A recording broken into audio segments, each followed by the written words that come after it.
Hey TubeUbers, tonight's video is a review on Blood Runs Cold. This is done by Stockholm Syndrome Film, The Collective, directed by Sunny Laguna.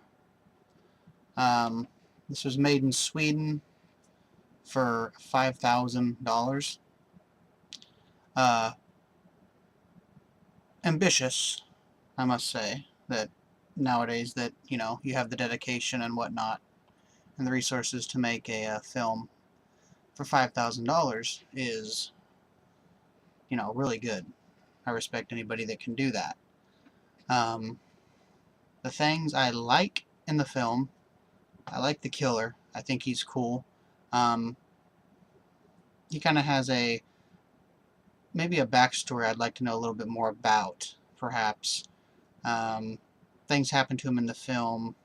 I won't give away any spoilers or nothing, but some stuff happens to him in the film that I'd kind of like to know why, after these things happen to him, other stuff doesn't happen like it should. And with some other stuff involved around the end. But yeah, he was really cool. Um, really good with an axe. Uh, the making of on this DVD is 9 minutes long, which I watched, which really doesn't give a lot of backstory of the film or nothing. It's just them on the locations and whatnot. But anyway, back to the film. Um, I believe it is supposed to take place in Missouri, in the United States, because on the back of the van that the girl drives to the house, it has a Missouri license plate on it. So I'm thinking that's the reason why, even though this was filmed in Sweden and the actors are Swedish, I think that's why they're speaking in an American accent. I mean, you can definitely tell that, it's a Swedish person or somebody that has a different accent doing an American accent, but it's not annoying or anything like that. That didn't bother me at all. It comes off perfectly fine.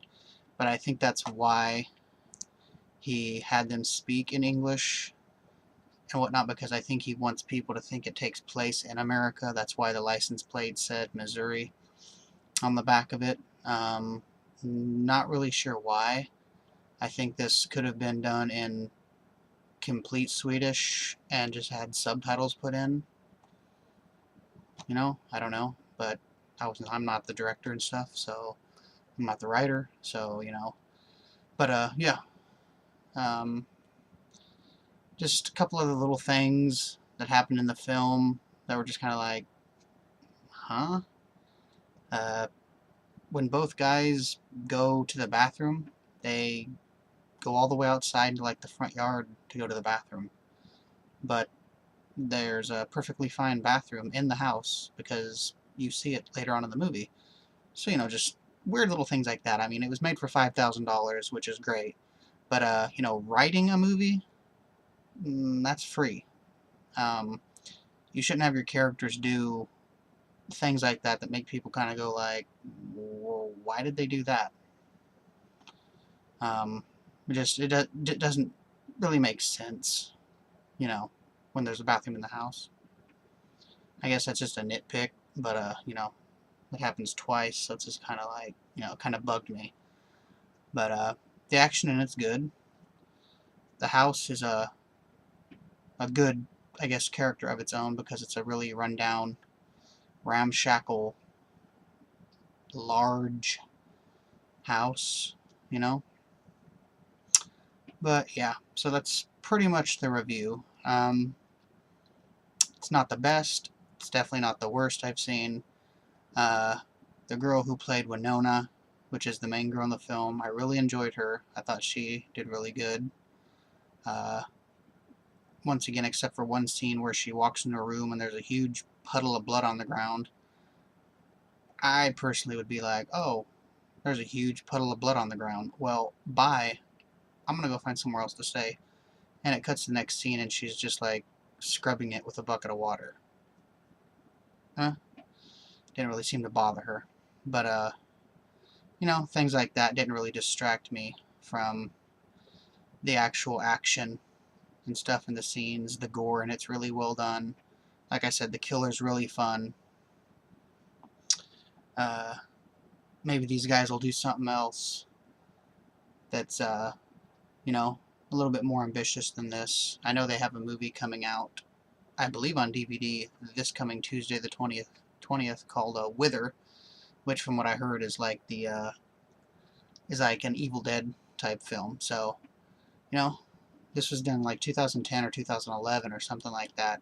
So, you know, I'm sure by now they've gathered a little bit more money and different equipment and stuff like that, and they will make a film that's a little bit better than this. So I'm really looking forward to seeing Wither by them. That should be fun. I'll definitely check for it when it comes out next week, assuming I can find it in town. But yeah, that's the review for Blood Runs Cold.